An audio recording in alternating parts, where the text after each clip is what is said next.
Hi friends, welcome to my channel mister meta trader. ఈ video చివరి వరకు చూడండి. మీకు ఏ పాయింట్లో అయినా ఇన్ఫర్మేటివ్గా అనిపిస్తే లైక్ చేసి, షేర్ చేసి, సబ్స్క్రైబ్ చేయండి. అలాగే బెల్ ఐకాన్ని క్లిక్ చేయండి. టాపిక్లో వెళ్దాం.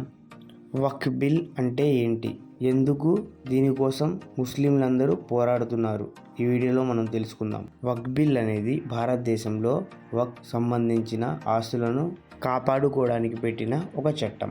వక్ఫ్ అనే పదం అరేబిక్ భాషలో నుంచి వచ్చింది.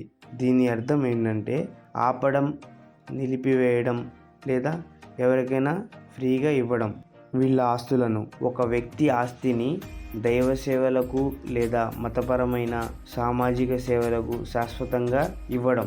ఒకసారి వక్ఫ్ చేశాక ఈ ఆస్తిని తిరిగి అమ్మలేరు, అలాగే ఎవరికి ఇవ్వలేరు, బదిలీ కూడా చేయలేరు. ఉదాహరణకైతే ఒక ముస్లిం మసీదు కోసం భూమి ఇవ్వడం, పేదలకు సేవ చేసి హాస్పిటల్స్ లేదా స్కూల్స్ కట్టించడం, దానికి దానం చేయడం, ఇవన్నీ వచ్చేసి వక్ఫ్ కిందనే వస్తాయి. భారతదేశంలో వక్ఫ్ ఆస్తుల నిర్వహణకు సంబంధించిన మొదటి ముఖ్యమైన చట్టం ఏంటంటే వక్ఫ్ చట్టం. ఇది వచ్చేసి 1954 మే 21న పార్లమెంట్లో స్టార్ట్ చేశారు. దాని తర్వాతే మనకి ఈ చట్టం వచ్చింది. వక్ఫ్ చట్టం ఈ మధ్య రీసెంట్గా వచ్చింది కదా, 2025 భారత పార్లమెంట్లో దీని గురించి స్టార్ట్ చేశారు. ఇది లోక్సభలో ఎప్పుడు వెళ్ళిందంటే ఏప్రిల్ 3వ తారీఖున 2025లో వెళ్ళింది. దాని తర్వాత రాజ్యసభలో అయితే ఏప్రిల్ 4వ తారీఖు, రాష్ట్రపతి దగ్గరికి అయితే ఏప్రిల్ 5వ తారీఖు ఈ చట్టం అమల్లోకి వచ్చింది. ఈ చట్టం అయితే అమల్లోకి వచ్చింది. వక్ఫ్ ఆస్తులను భద్రంగా ఉంచడం, వాటిపై దుర్వినియోగం చేయకుండా ఆపడం ఈ లక్ష్యం. ఇప్పుడు మనం వక్ఫ్ ఆస్తుల గురించి తెలుసుకుందాం. చూడండి ఎక్కడెక్కడ ఉన్నాయనేది. ఎంత ఉన్నాయని. ఉత్తరప్రదేశ్లో అయితే 27% ఉన్నాయి.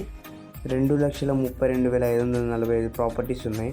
వెస్ట్ బెంగాల్లో అయితే 9%, 80,480 ప్రాపర్టీస్.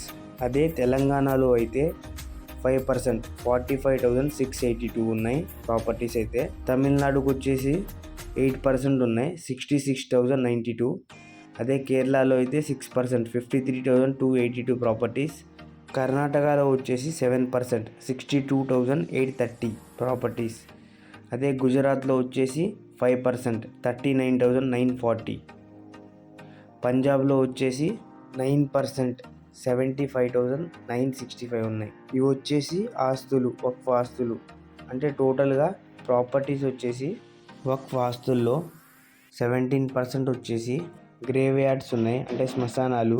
తర్వాత మసీదుల షేర్ వచ్చేసి 14%, అంటే ఇండియా మొత్తం మీద మసీదులు ఎన్ని ఉన్నాయి దానికి ఇచ్చిన ఆస్తులు. తర్వాత కమర్షియల్ ఎస్టాబ్లిష్మెంట్, అంటే మసీదుకి అంటుకొని షాప్స్ అవి పెడతారు కదా, అవి వచ్చేసి 1,13,187 షాప్స్ అయితే దీని కింద ఉన్నాయి. తర్వాత దర్గాలు, దానికి సంబంధించిన ప్రాపర్టీస్ అయితే 33,492. అగ్రికల్చర్ ప్రాపర్టీస్ అయితే 16% ఉన్నాయి. ఆస్తి వచ్చేసి 1,40,747.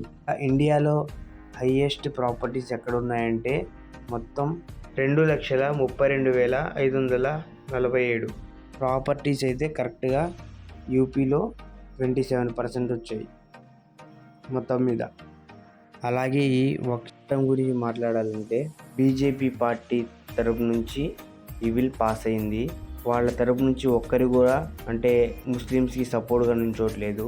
అలాగే మన ఆంధ్రప్రదేశ్ తరపు నుంచి వైఎస్ జగన్మోహన్ రెడ్డి గారు ఈ వక్ఫ్ బిల్ను వ్యతిరేకిస్తూ మద్దతుగా నిలిచారు. ఇంకా ఈ ప్రభుత్వంలో ఉన్న నారా చంద్రబాబు నాయుడు గారు దీనికి మద్దతు ఏమీ తెలపలేదు ఇంకా. ఎందుకంటే బీజేపీ తరపు నుంచే వాళ్ళ పార్టీ కూడా యాడ్ అయి ఉంది కాబట్టి. ప్రాపర్టీస్ అయితే పూర్తి భారతదేశంలో 32 వక్ఫ్ బోర్డులు ఉన్నాయి. ఈ వక్ఫ్ బోర్డు అనేది మూడో ప్లేస్లో ఉంది నేను ప్రాపర్టీ లిస్ట్లో. ప్రాపర్టీస్ మొత్తం వచ్చేసి ఇండియా మొత్తం మీద 9.4 లక్షల్లో ప్రాపర్టీస్ ఉన్నాయి. అంటే ఇది 3,800 కిలోమీటర్లు. ఇది ఒక దేశంతో సమానం. దీని విలువ అయితే దాదాపు 1.2 లక్షల కోట్లు. ఇప్పుడు అపోజిషన్ పార్టీ స్ట్రాంగ్గా ఉంది కాబట్టి ఈ బిల్లుకు వ్యతిరేకంగా వాళ్ళు తెలిపారు. దీన్నైతే జాయింట్ పార్లమెంట్ బోర్డుకి పంపించారు. జాయింట్ పార్లమెంట్ బోర్డు అయితే 13 సెప్టెంబర్ 24 వరకు టైం లిమిట్ పెట్టింది. ఎవరైనా దీనికి వ్యతిరేకం తెలిపితే మేం స్వీకరిస్తాం అని చెప్పింది గవర్నమెంట్. వక్ఫ్ భూమి అల్లా ఒక్క సొత్తు అని భావించి ముస్లింలందరూ వక్ఫ్ బిల్ను వ్యతిరేకిస్తూ పోరాడుతున్నారు. ఇది ఫ్రెండ్స్ వీడియో. ఈ వీడియో మీకు నచ్చినట్టయితే లైక్ చేసి, షేర్ చేసి, సబ్స్క్రైబ్ చేయండి.